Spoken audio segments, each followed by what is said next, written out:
Assalamualaikum warahmatullahi wabarakatuh, Sobat Misteri Sunyi Mencekam. Untuk edisi spesial kali ini, ada seseorang yang ingin melakukan pesugihan dan melakukan tanya jawab pada seorang ahli ibadah. Dan untuk selengkapnya, langsung saja kita simak sebuah tanya jawab tentang pesugihan yang kami beri judul Saksi Pelaku Pesugihan. Aku mau cari pesugihan. Untuk apa, Mas? Pengen terpandang sebagai orang kaya di mata masyarakat. Anda salah besar. Ketika masyarakat tahu Anda menjalani pesugihan, seketika itu pula nama Anda jatuh menjadi paling hina di antara mereka. Pengen membahagiakan keluarga, Anda juga salah. Karena harta hasil pesugihan tanpa bisa dipakai oleh Anda sendiri, dan selalu meminta imbalan tumbal berupa kematian orang-orang yang Anda cintai dari kalangan keluarga Anda. Pengen gaya di hadapan teman Anda, atau balas pamer kepada saingan atau musuh Anda tetap salah, karena teman Anda serta-merta akan menjauh dari Anda ketika tahu Anda pakai pesugihan. Selain merasakan kehinaan, memandang Anda juga takut.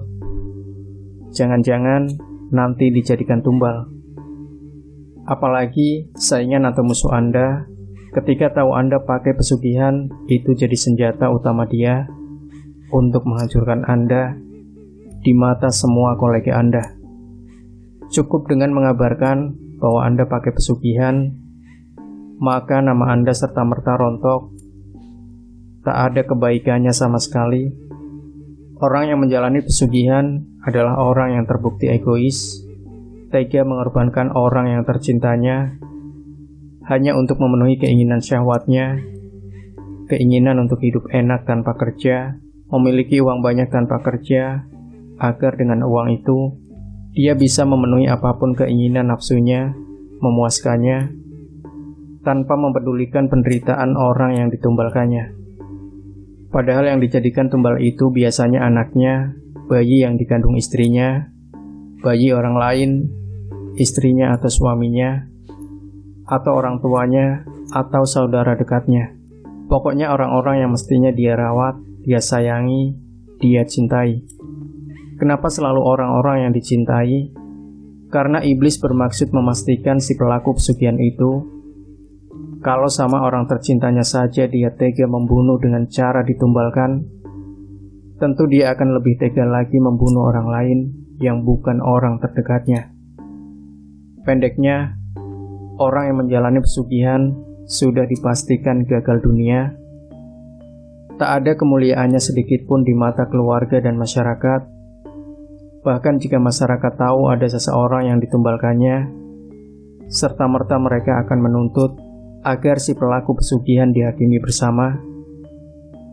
Jadi boro-boro menikmati kekayaan yang dipinjamkan oleh setan iblis. Yang terjadi adalah stres, menutupi agar tak ada yang tahu rahasia Anda. Di lain pihak, Anda pengen menampakkan bahwa Anda kaya raya.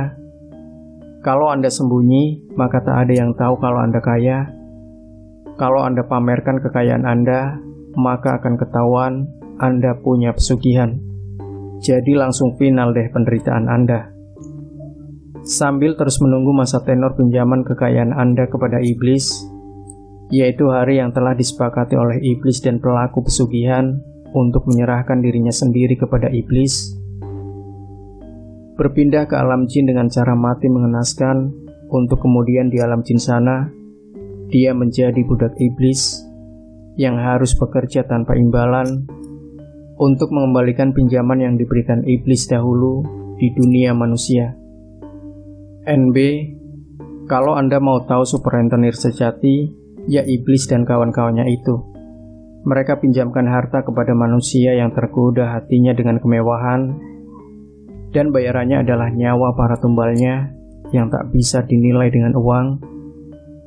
Ditambah lagi, nanti di alam jin, alamnya si iblis, si pelaku harus menjadi budak iblis sampai pada umur yang diberikan Allah kepada pelaku pesugihan tersebut.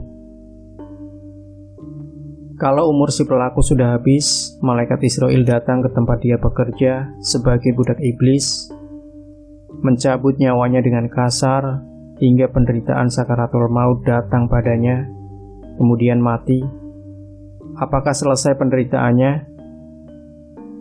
Tidak, Mas.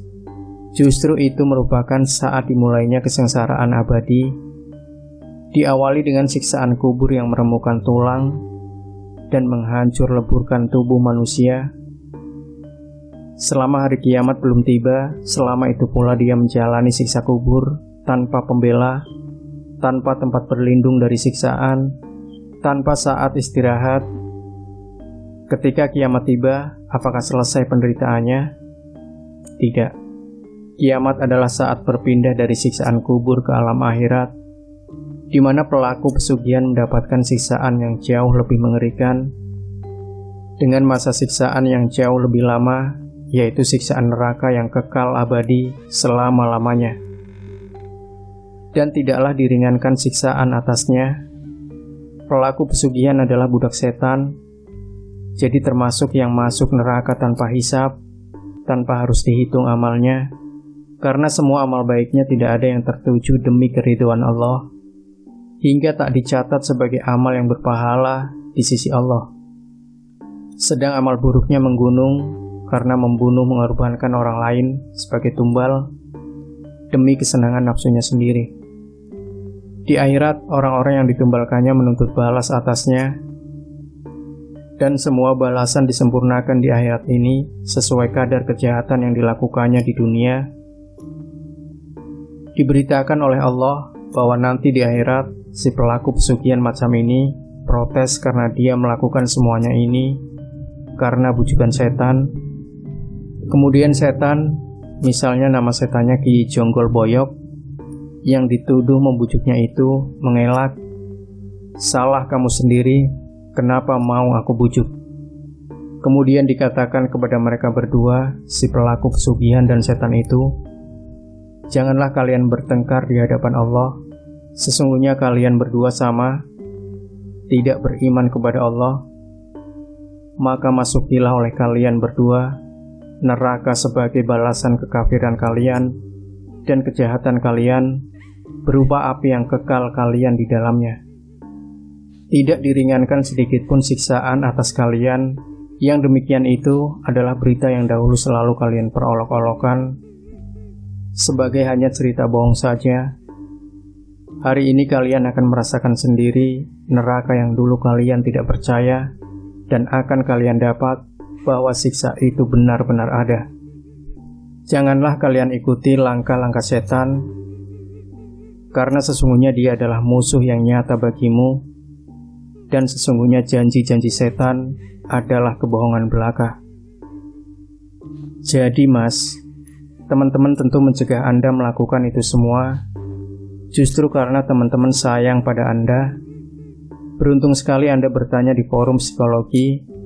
Kalau saja Anda bertanya di forum klinik paranormal alternatif, kemudian ketemu sama dukun, wah, bisa langsung dimakan.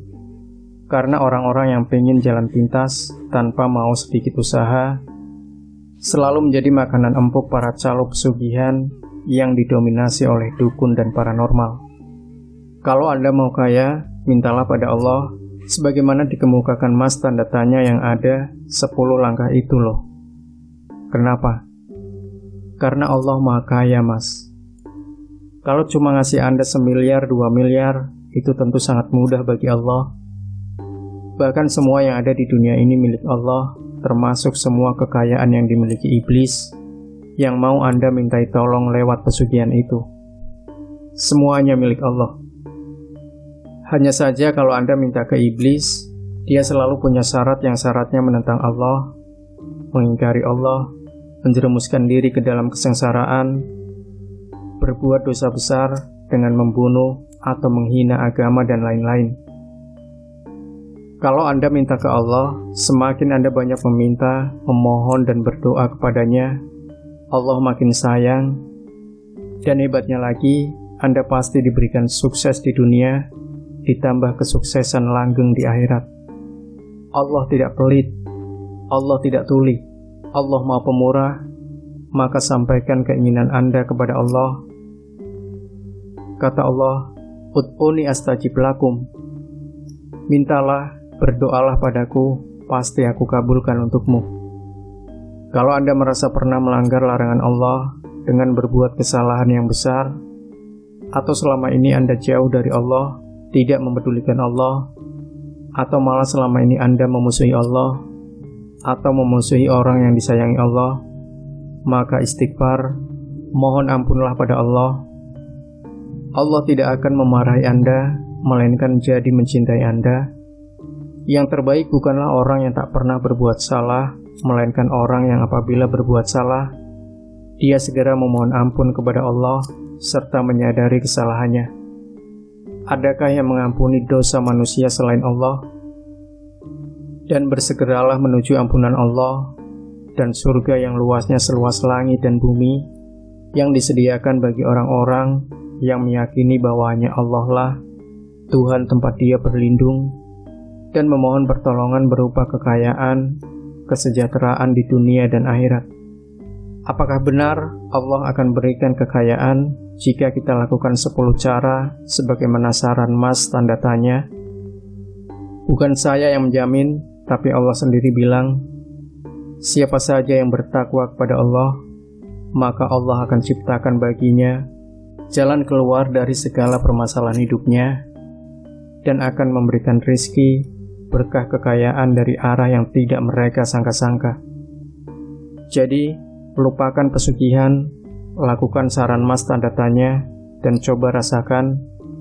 Kalau tak ada hasil, Anda bisa tanya langsung. Demikian Sobat Misteri Sunyi Mencekam, semoga bermanfaat. Jangan lupa berikan komentar Anda, like, share video ini, subscribe channel Sunyi Mencekam, dan kembali nantikan cerita-cerita misteri terbaru dari kami. Wassalamualaikum warahmatullahi wabarakatuh.